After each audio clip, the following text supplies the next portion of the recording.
Hi, guys. I'd like to call the meeting to order. Turn the volume off. Roll call, Mrs. Petropoulos, Here. Mrs. Lebudzic, absent, Mrs. Lamel, Here. Mrs. Grove, Here. Mr. Medina. Here. Mrs. Birkin. Here. And Mrs. Schroeder. Here. All right, I'm just going to say we have a lot of guests tonight, so thank you for coming out to our May board meeting. Happy to have you here. I did want to present one certificate that we had. We had our recognition on last Thursday for the staff, for both our retirees and for our years of service. And we had two board members, Chris Petropoulos with 5 years, and then we also had Tirza Lamel, who was unable to make it, but also had 5 years. So we would like to congratulate you. Those nights always just amaze me, the amount of years in that room that we have, everywhere from the 5 all the way up to 30. We had some staff members with this year. So just a really nice night. Some of the retirees too. They're here whole career. Yes, yeah, the entire time, which is just fantastic. Pledge allegiance to the flag. Yes, we have the pledge. I pledge allegiance to the flag of the United States of America and to the republic for which it stands, one nation, under God, indivisible, with liberty and justice for all. All right, so, introduction of guests. Yeah, like I said, we just have a A lot lot. of people. Donations to the district. Yes, 2.0. we're really excited. The PTA has just been really generous to us this year. They've supplied grants for numerous teachers at different grade levels, as well as scholastic dollars, which can be used at Scholastic. So anytime a donation is over $500, the board needs to approve that. Because some of these costs based on field trip numbers with buses and stuff, we don't have the exact number. We are asking the board to accept a donation from the Chicago Ridge PTA not to exceed $4,000. We would need a motion to that and to approve it. I'll make the motion. Mrs. Lamel. Aye. Mrs. Lebudzic, absent, Mr. Medina. Aye. Mrs. Schroeder. Aye. Mrs. Birkin. Aye. Mrs. Grove. Aye. And Mrs. Petropoulos. Aye. And I will, I'll talk about the PTA a little bit more in my section, but I just wanted to thank them for the very generous donations. So, Okay, 3.0, approval of the consent agenda. I'm gonna read all those.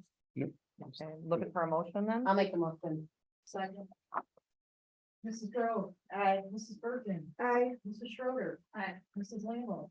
Aye. Mr. Medina. Aye. And Mrs. Petropoulos. Aye. 4.0, superintendent's report. yeah, so the first item on that list is a PTA update, one that we're very excited for all the time, because it means the school year is coming to an end and we get wonderful turnout for this. This is the PTA end of the year bash. This year we get to go back to having it on the blacktop between these two schools. Last year we were unable to because it was a construction zone. So we were out here and got eaten alive by the mosquitoes out in the retention pond. But we're very excited. They are gonna have tons of activities. I know, I think Kona Ice is coming. That's the one thing that will actually cost some extra, but all the games and stuff are free. So we're hoping we'll have a great turnout. It's from 5 to 7 p.m. on Thursday, the 31st. So we are very excited about that. And I think the flyers should be going out at the end of the week. 4.2 is our enrollment report. For this month, total 1,462 students. That is a decrease of 2 students from last month, but we're still 13 students ahead of last year. I was at a superintendent's meeting for South Cook last week, and I would say about 85% of the districts said they've experienced decreases in their enrollment. So it's where it's like a size our district and they're losing 200-300 kids. So I think that speaks a lot for Chicago Ridge that we continue to get families to move in here and that we're able to stay steady, which is always good to know where you're projecting the numbers, the number of staff, and not having huge decreases or increases one way or the other. So 4.3 vacant positions and possible staffing needs. Right now, our 2 big things we still need to fill are special ed. We have a position at Lawn and still a couple over at Finley. We have a social worker, speech pathologist that we are looking at. And then we've had some movement over at Central with a couple staff members. So we're looking to fill now a 4th and 5th grade position. So, but overall, just we had a conversation with the admin today. We've done a really nice job of filling positions. In the past, we've struggled a little bit. I do think our pay scale is definitely more on par with the area than it had been in the past. And so we're definitely getting some higher quality candidates, which we're very excited about. So 4.4, eighth grade graduation is coming up very soon, Tuesday, June 4th at 7 o'clock at Richards High School. And you have an invitation, a nice one right on the top of your packet there. And Annette Robertson is asking you to let her know by May 31st if you will be attending this year's graduation over at Richards. Any questions on graduation? I know for some of you, you may not have been there before, but if you do have any questions, please let myself or Mr. Youngberg or Mrs. Bazian know. I can't believe we're talking about this already. 4.5 is the 24-25 Triple I Conference downtown, November 22nd through the 24th. Thanksgiving is very late this year, but registration already opens up on June 3rd. And we're asking if you already know if you're planning on attending to let Lori know by Wednesday, May 29th. Since there's early discounts, and then for the hotel, there's discounts. You want to make sure we get the one where we can kind of all be together and share that weekend. So please ask Laura if you have any questions, but that comes up a lot sooner than we think. So 4.6 is the consideration of non-binding class sizes for the 24-25 school year. You'll see in your packet, we have both kind of what we're looking at in terms of class sizes for next year, as well as this is the second year where we officially have the CREA membership give feedback on what they would like to see or what they think is appropriate. And you will see that on the second page, both an email from the CREA presidents and then kind of the breakdown of the survey that went out. In the past, we have done pre-K through first grade, trying to keep those class sizes between 17 and 23. For second through fifth grade, doing 23 to 28, and then at the junior high, 23 to 30. I guess the main thing that I would take from the feedback from the membership is they are looking to kind of put that second grade into the pre-K to 1 as well, and looking to cap those class sizes at 20, and then 3 through 5 capping those sizes at 25. Obviously, the less students you have in the class, the more teachers you would need to hire at a cost to the district. It's also all research shows that the smaller your class sizes, especially at the younger grades, usually the better the students will end up doing. So just wanted to see if there was any discussion. This is not something you have to vote on. They're non-binding class sizes, but it is open for discussion if you want to change anything or keep them as is. Joanna. I did take a few notes on this about the Mhm. second grade being in the K Mhm. through 12. Mhm. Agree with that. Mhm. We even grade them the same way. Mhm. Yeah. And then, I know I asked before about seeing if we could, logistically, probably not possible, but moving some kids between Ridgelawn and Mid Central. In terms of where kids would go. Yeah. So you would have to redistrict you'd have to redraw the district boundaries, which is usually takes a couple of years but if it's something the board wants to talk about, you could. So, yeah. That's all I have. Yeah. Any other questions? My question is just like, when do you decide to add another class of students? Yeah. Like, looking at some of the numbers, like real close. Yeah, so Dr. King and I and Mrs. Sataro and I have conversations at least weekly at this time of the year. If you are close, you have to be ready to pull that trigger, but we also see a bunch of people move out in the summer at times, or a bunch of people move in. So it's not an exact science. Once you're over, we usually make that commitment that, all right, we're over, it's time to make that move. But sometimes it doesn't happen until August, which is not great. But you're talking potentially hundreds of thousands of dollars hiring a new staff member and not knowing if what the class size will be if you do it too early. It could be all the way up to the day before school starts. Yeah. So, Is there a certain number like that you would do? yeah, so when you look at like the class size guidelines for consideration that are on this page here, those are the numbers. So if it's like, let's say we're in a fourth grade classroom and all of a sudden the numbers are at 29, that's when we make the call to get a new teacher. Yep. Here's a. Okay, so if, let's just say you would have to add a classroom, whatever grade level at each school, do we have the capacity to create another? Is there the capacity there? You would probably have to start teaming up like EL services, for example, to be able to get a class. Depends on the building and depends on the year. Because sometimes you'll have it where we typically, let's say in fourth grade, usually only have 3. And it expands up to 4 just based on the numbers that year. So you have 4 in there, that takes up a classroom, and now we might not have room for another one. It really depends from year to year. Mhm. Any other questions? So for Central going into like next year, is there going to be 4 second grade classes or? So right now, those numbers are at, for second grade, those numbers are at 25 if we went with 3 classes and closer to 21. So that's one that we are looking at and talking about. But if it stays where they are, if it stays where we are, most likely it would have 4. So do we have that staff with that right now? Is that amount of teachers for that grade level? We are, Dr. King's hiring people right now, and we have a couple people who know that like, this is what I would prefer versus like where I might be needed. Yep. Any other questions on the non-binding class sizes? Okay, great questions. If you have any more, please let me know. And I know some of you filled out the survey, so thank you for filling those out.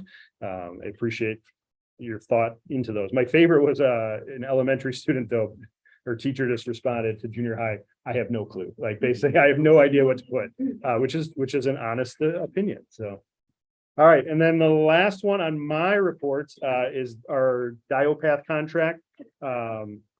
Looking to renew the Diopath contract. They are the ones who work with our IT team. They do provide one IT person, Saul, over at Ridge Lawn. They also do a lot of our patches and make sure like we're not getting hacked. So they do a lot of that updates. It was a larger increase than usual, but a lot of it has to do with, I mean, just every week it seems like there's new patches that have to be uploaded. That's way above my understanding of it. But we have to keep up on it. So that's what they're doing, plus the 3% CPI increase. So you'll be asked later on to approve that. So, all right, Other, no, I have no other. curriculum director. Okay, 5.1 is curriculum resources. Over the last couple of months, I have been presenting to the board different recommendations for resources, curriculum, vendors, things like that. So later on in the meeting, there is quite a list of action items that I'm asking the board to approve, but be aware the wording, sometimes you're approving the vendor and the purchase, and then others, you're just approving the purchase because we already are affiliated with that vendor, but because it's over that $25,000 threshold is why we are bringing it to the board today. It's important to know that all of these purchases are coming out of our ESSER 3 funds, this is the last year for that money. So we want to make sure that we're really meeting the requirements for learning loss, which all of these resources do. So hopefully, I've been keeping you up to date enough that none of these should be new information for you. 5.2 is foundations resources. So these are new. We have been using foundations for a very long time now, even prior to me being in the district. It's a phonics program that we've eventually, just over the last several years, transitioned now up to K4. And the new part of this that I'm asking the board to approve is a purchase of what are called decodable texts. So decodable, they're little tiny books that are used in our early K1 first grade classrooms that are small books with words that are on a phonics pattern that the students have learned so that the students can have success with reading it, work on some automaticity of those words, and then also building some independence and some confidence with reading. So they're quick reads that usually the teacher will pull the students in a small group, listen to them read these stories, and the students have great success with them. We do not have a decodable text right now in the district, so we're really thankful that Foundations created this because it does align to those lessons that the teachers will be teaching on a weekly basis. The other component of that purchase is an intervention kit now that goes along with Foundations, which they haven't had, level K and level 1. So our reading specialists at the elementary will each get one of these kits, will allow them to not just reteach Foundations or level the teaching of the Foundations, which is happening in the classroom, but really use an intervention for the purpose of filling specific gaps within the phonics of the students that are getting pulled by the reading specialist. So these are two new resources that Foundations has come out with, and it's very lucky that it fell in this time period where we're able to use these monies for learning loss. Yeah, they probably were Yeah, strategic. I was like, with their that sounds pretty. And we keep asking because so we use Foundations K4, but the program is K3. Third is just a really hefty lift, so we've separated it. And so they are developing interventions and decodables and things to go up to level 3. They're just not ready yet. Just because it is a big ask. So we're thankful for that. So I will be asking in the board to approve that. The Foundations, that's a spelling list they come home with every week. It's not, Words and stuff. yeah, it's words. Yeah, it's words that the students have learned, different parts of that word or phonics when you make kind of word blends, ch and things like, yep, you got it. Yep, exactly. And then 5.3 is summer school. This is just an update. I've been talking about summer school now for quite some time. I think we started talking about it in January. We're now close to summer. So we, the admin team and their building secretaries have worked very hard to get commitments from parents. We're hoping to have about 90 students, what would be incoming kindergarten to 8th graders. And we have a good number of parents who have committed already for us. So now Mrs. Bazian is going to be working on getting bus stops and busing set up for those families.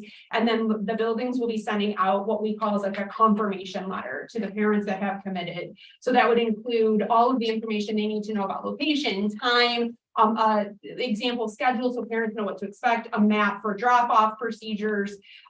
This is the same letter. Now it's just reflective of the Ridgelawn location for this year, dates and things like that. So we're really happy that we're ready to start moving into that direction and finalizing that. Is there a wait list on the? So actually, we based the invitation this year on winter math scores. So we really were targeting the lower portion of student academic, those that have the student academic needs based on that math score. And as students parents were declining, they were going down the list, down the list. So they were continuing to do that until we hit a cap for each grade level at each building. Yep. Good question. And then of course, I have another 5.4 other. I have speaking of Triple I, it was presented to me by Mrs. Lammel and Mrs. Grove at Triple I, a program called Leader in Me. It's by Franklin Covey or Frank Covey, who is Stephen Covey. I can talk a lot about these things. You guys know that already.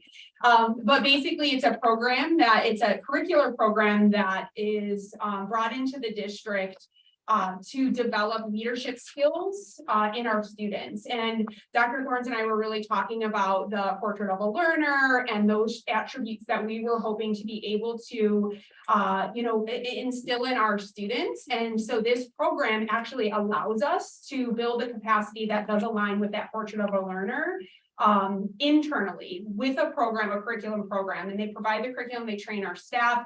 It would be an after school program on Tuesdays and Thursdays, K-8, and the students would actually go through the program year after year to really become strong leaders and have this capacity to lead others and set good examples by a real scripted program or structured program to allow us to do that. So the buildings have been reaching out to possible interested staff because they do have to attend a 2-day training over the summer on how to implement the program. But later on in the board meeting, I have put on the action item to have the board approve a 3-year contract with them so that we can really commit to doing this work and having those groups of students go through this program internally to develop those skills in-house. With this program, are you doing it across the board? And if they don't have, like, if they're starting in 6th or 7th grade, will they feel far behind because they haven't gotten the K-5 when they start in 6th? That's a good question. No, we are starting K-8. So our 8th graders next year will get 1 year of leadership. We don't want to miss the chance on giving them that opportunity. Okay. But the curriculum, actually the program, the Leader in Me actually developed a 6-8 program for our district. They didn't have one. And I said, there's no way we're going to do this K-5 without really focusing on all of our students. So those eighth graders will get a curriculum that's specific to the eighth grade. So it's one teacher that's teaching eighth grade and one teacher that's teaching seventh grade. And it goes on the 8 habits of highly effective people. But the program itself, though, teaches those 8 habits. It scaffolds K1's program, and their workbook pages and all of that are very different than the 8th grade. But it is all aligned to it. And when they get to 6th, 7th, 8th, it's really about how to apply and show that those leadership skills to others, where K5 is that development of it within themselves and recognizing they do a self-portrait, they see themselves, there's a lot of mindfulness with it. 6-8 is how do you do that in front of others? How do you represent yourself in front of others? And so it is a really great visual that shows the whole child with the program. I'm sorry. Sure.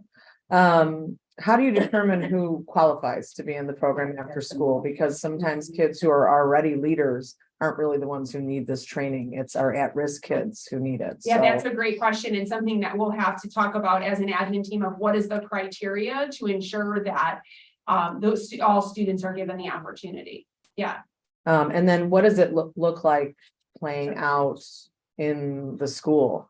Once they are getting this training or whatever, are they going to be given, like, I don't know, positions at assemblies or things like that? I just know that these are always things you see, those standout kids and stuff. And unfortunately, there's a lot of kids who don't stand out. And I feel like they would benefit more than anyone else, than the kids who are already involved in so many extra things.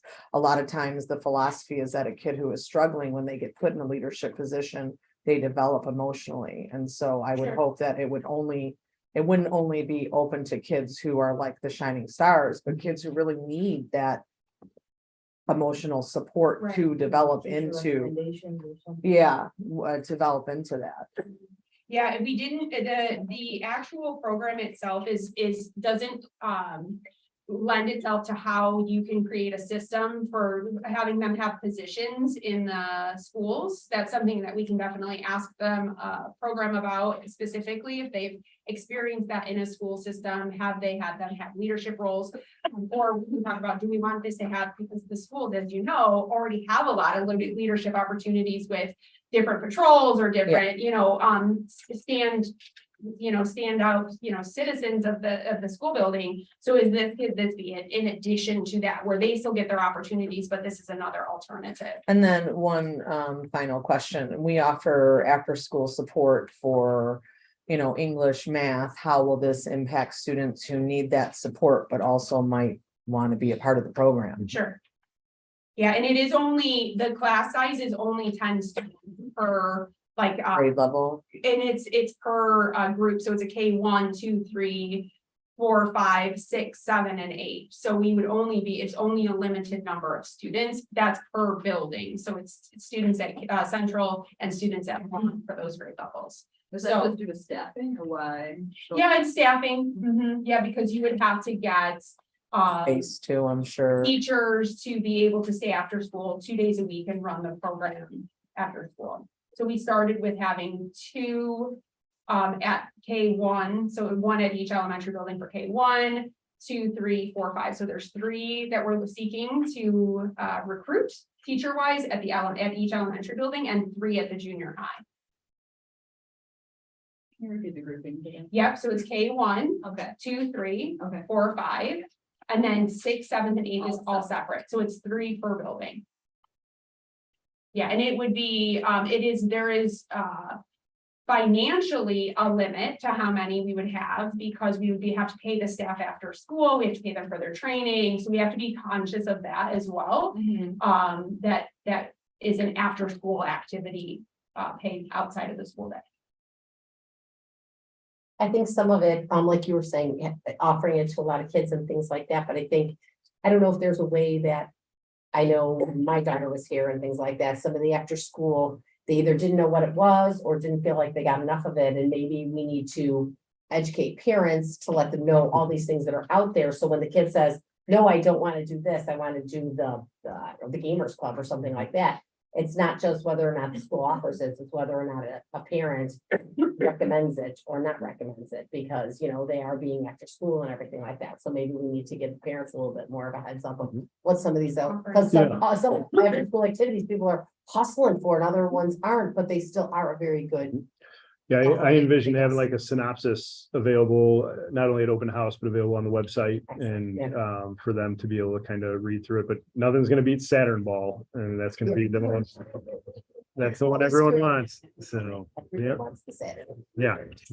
Joanna, I'm sorry, I like jumped in on you. Did you have something? No, I don't remember. Oh, I'm sorry. I didn't go to the training or the session for it, so I had some. It sounds great.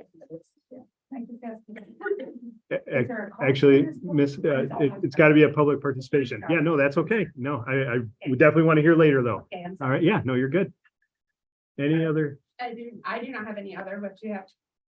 I'm just thinking like of how to get more people, like, would you be open to like volunteers, like if someone wanted to stay after and help out, like, you know, like that. That's a good thing to their heart, like parents who are into.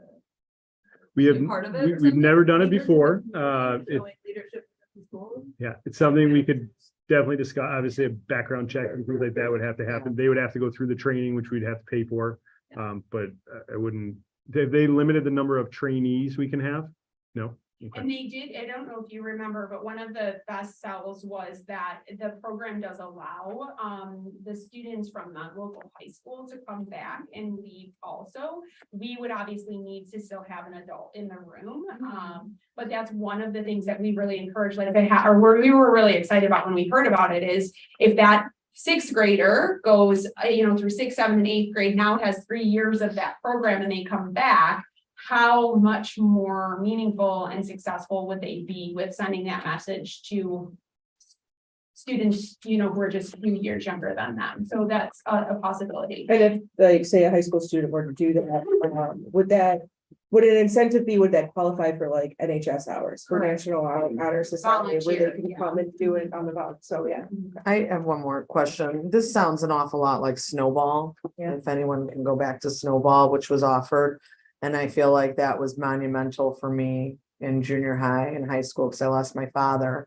And I felt like it put me in a leadership position at Richards. We were able to come back and work. Is this similar? I didn't go to the thing, and that's what it sounds. So I don't know. Snowball still exists. I went to Snowball. Yes, we just don't do it. It was fantastic, and it was a great opportunity for people to come together from different schools and just, you know, self-esteem and all these different things. It just sounds very much like that. So I'm I don't know curious. Snowball. Yeah, I mean, I'm sure some people are still, do you know Snowball?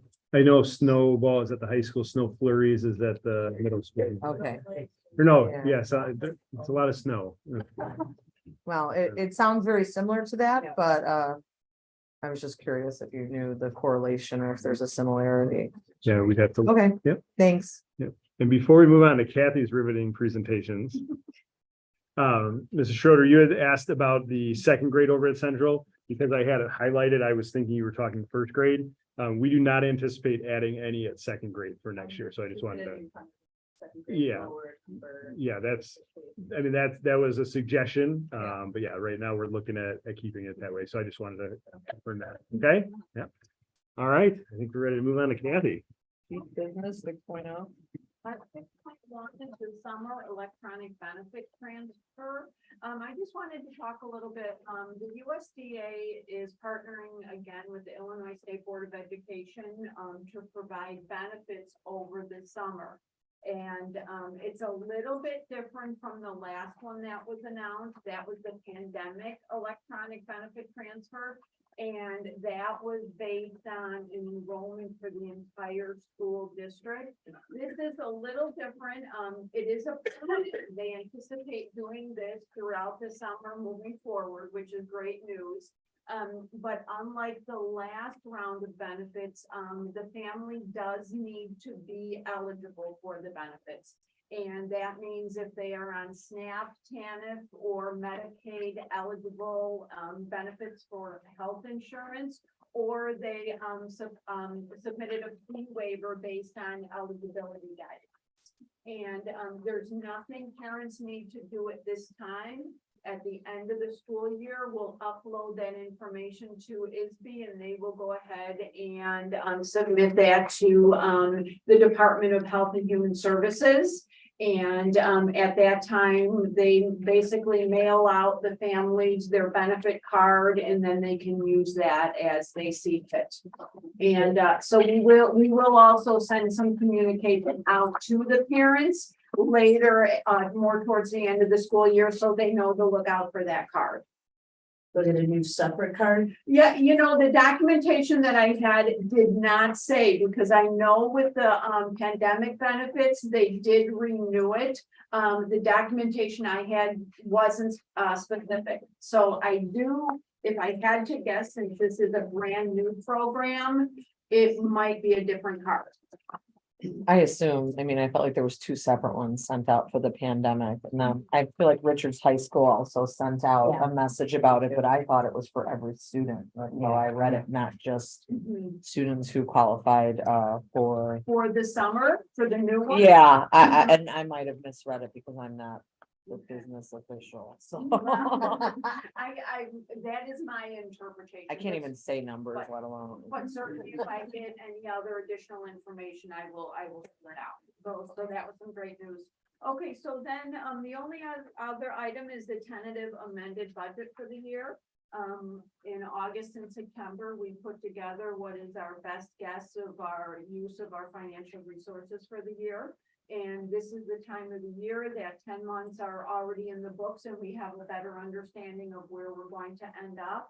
So overall, the revenue, we're actually going to project it to be about $5 million or $500 million higher.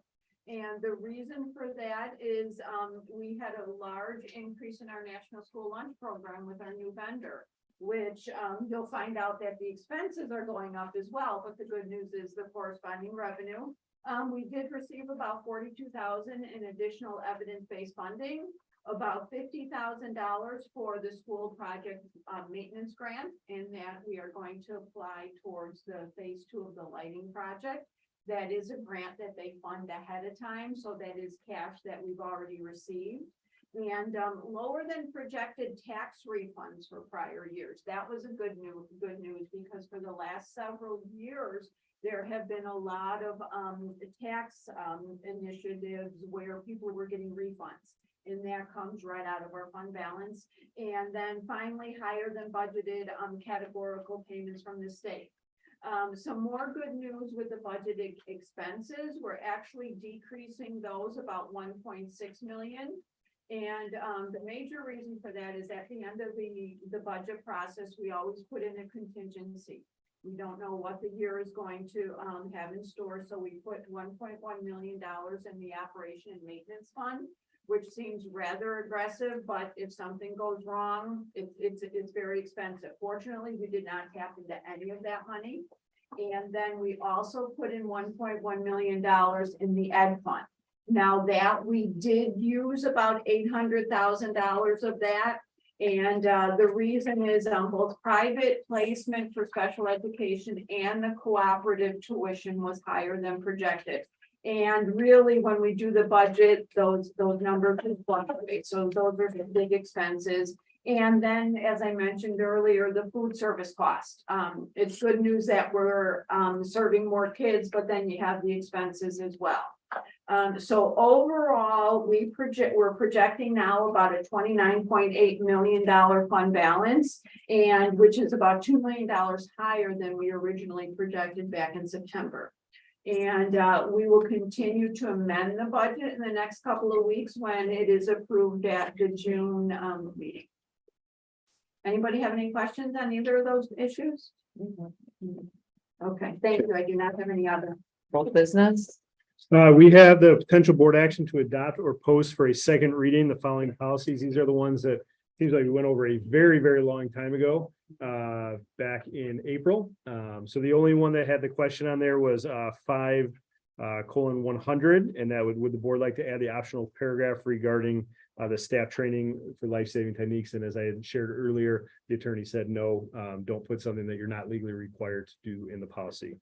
But we would be looking to adopt these if anyone would make a motion. Mrs. Schroeder. Aye. Mrs. Grow. Aye. Mrs. Lammle. Aye. Mr. Medina. Mrs. Bergen. Aye. And Mrs. Petraffi. Aye. 7.2 other. No. 8.0 new business, and so then 8.1. Potential board action to retroactively display the tentative 23-24 amended budget. I'll second it. Mr. Medina. Aye. Mrs. Lammle. Aye. Mrs. Bergen. Aye. Mrs. Schroeder. Aye. Mrs. Grow. Aye. Mrs. Petraffi. Aye.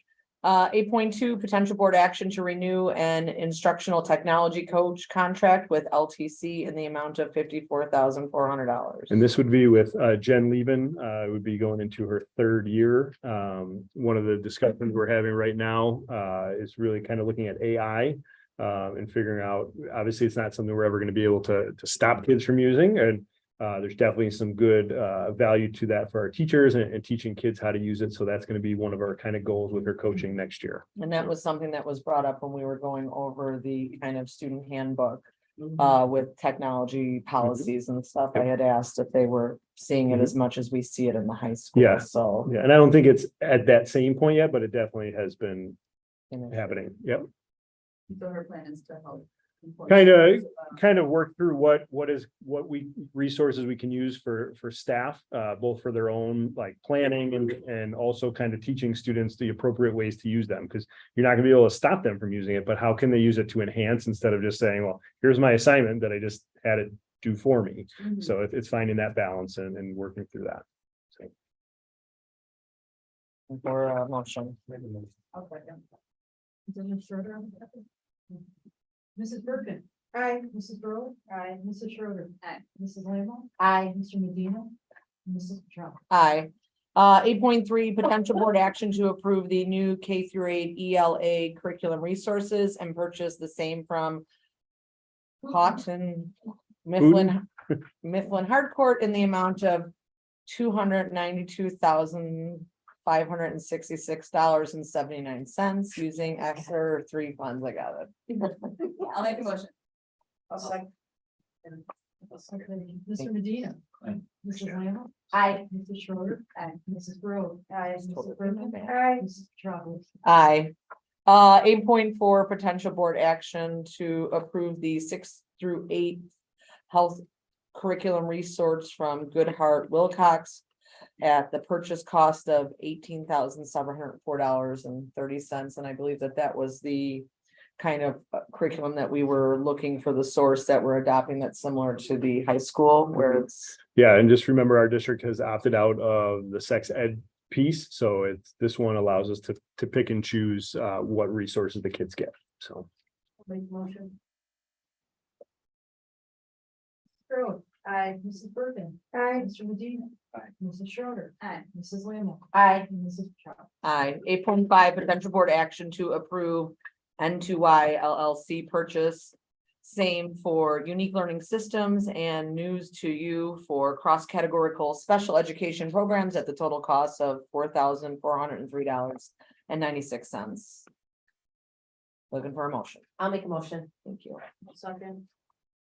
Mrs. Lammle. Aye. Mrs. Grow. Aye. Mrs. Schroeder. Aye. Mr. Medina. Aye. Mrs. Bergen. Aye. Mrs. Petraffi. Aye. 8.6, potential board action to approve the purchase of TCI science materials for kindergarten through 8th grade students for the next 6 years at a total cost of $144,000, $160.35. That was rough. I'll make a motion. I'll second. Mrs. Bergen. Aye. Mrs. Grow. Aye. Mrs. Schroeder. Aye. Mr. Medina. Aye. Mrs. Lammle. Aye. And Mrs. Petraffi.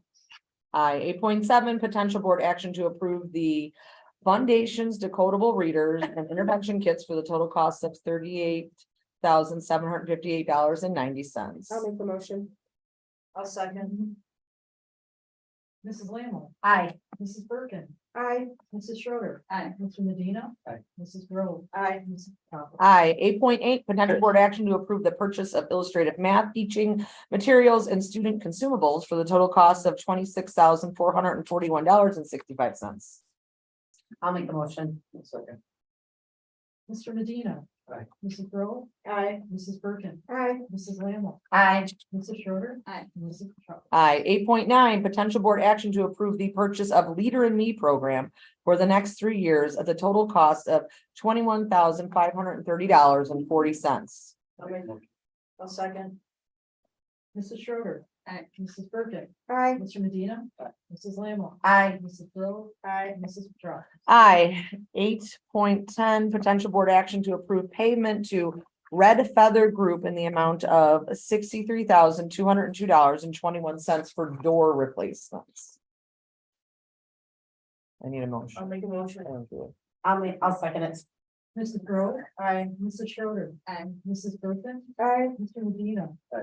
Mrs. Lamb. Aye. Mrs. Petracca. Aye. 8.11 potential board action to approve the contract renewal and payment for Diopath in the amount of $12,129.33 per month for the fiscal year of 24-25.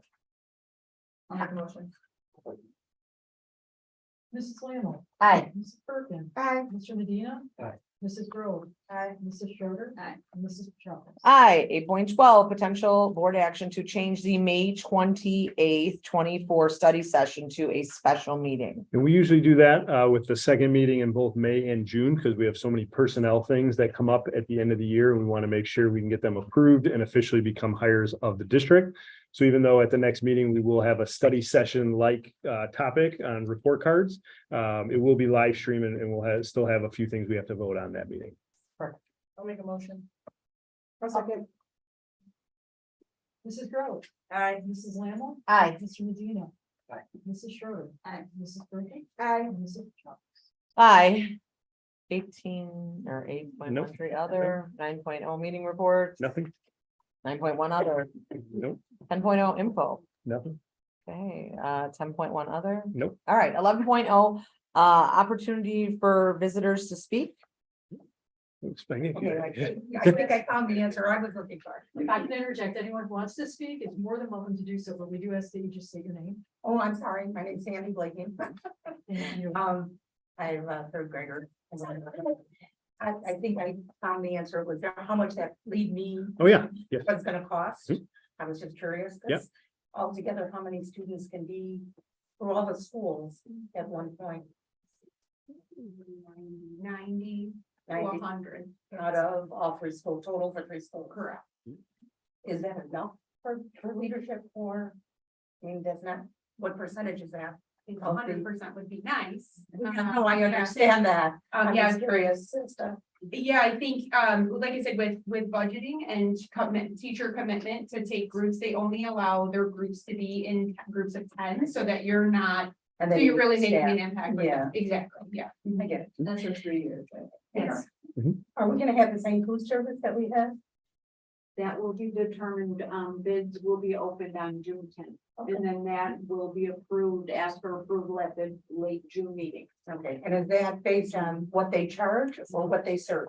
It's a different process this year. Yeah. There's a rubric that we need to follow, and it's based on 100 points. And actually, last week, we all participated in a food taste testing. So I was lucky enough to taste 8 servings of chicken nuggets and pizza over the course of 2 days. I kid you not. So that is a big piece of it, but then there also is the cost per meal component, which according to ISB regulations does have to be the highest component. But the great news is that it is not based on cost alone. Thank you. And as a follow-up, we actually had 8 vendors participate in the tasting, which is a great number. Any other visitors wishing to speak? And normally visitor commentation is not a question and answer session. It's usually you could pose your questions and then we'll get back to you after the meeting. Yeah, that's fine though, but we appreciate you being here. Yes. No, Yep. it is fine. We appreciate you being here and we appreciate the questions as well as the input. So just for future references, thank you. that's all. Anyone else? Okay, so 12.0 is president's prerogative, and I just have a few things to say, as I always do. I am so happy to see a great year coming to a close. it was an honor to go to the banquet to see the retirees. And I went to Ridge Central, I went to Finley Junior High. I am raising my children in the Ridge, and all of my children are going to the school. I love the district.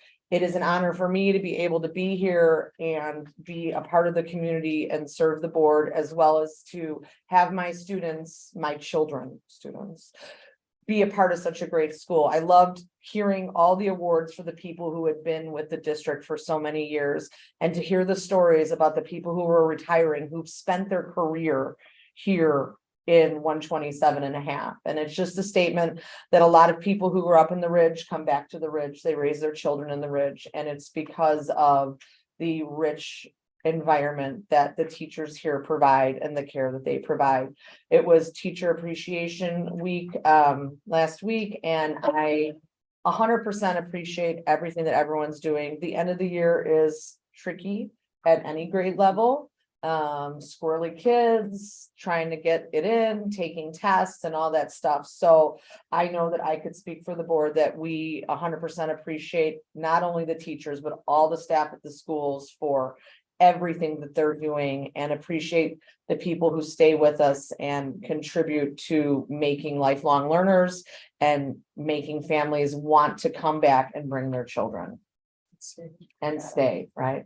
So that's all. So again, thank you. All right. 13.0 is adjourning to closed session. All right, we'll see how quickly I can read through this very long paragraph. We will be going into closed session for the discussion of the appointment, employment, compensation, discipline, performance, or dismissal of specific employees of the public body or legal counsel for the public body, including hearing testimony on a complaint lodged against an employee of the public body or against legal counsel for the public body to determine its validity. However, a meeting to consider an increase in compensation to a specific employee of a public body that is subject to the Local Government Wage Increase Transparency Act may not be closed and shall be open to the public and posted and held in accordance with the Open Meeting Act as defined in the Open Meetings Act, Section 2C1, the discussion of collective negotiating matters between the public body and its employees or representatives, or deliberations concerning salary schedules for one or more classes of employees as defined in Section 2C2, the discussion of security procedures, school building safety, and security, and the use of personnel and equipment to respond to an actual threatened or reasonably potential danger to the safety of employees, students, the staff, the public, or public property as defined in Section 2C8. The discussion of student disciplinary cases as defined in Section 2C9. The discussion of litigation when an action against, affecting or on behalf of the particular public body has been filed and is pending before a court or administrative tribunal. Or when the public body finds that an action is probable or imminent, in which case the basis of the finding shall be recorded and entered in the minutes of the closed meeting as defined in Section 2C11. And the discussion of minutes of prior meetings lawfully closed under the Open Meetings Act as defined in Section 2C21 for the purpose of review, approval, or release of such minutes. I'll make a motion. I'll second. Not yet. Need something else. Aye, Mrs. Lambert. Aye, Mrs. Grove. Aye, Mrs. Schroeder. Aye, Mr. Medina. Aye, and Mrs. Chavez. Hi. Great. Okay, so we're gonna adjourn to closed session, which means everyone has to go, but you can wait, right? Yeah.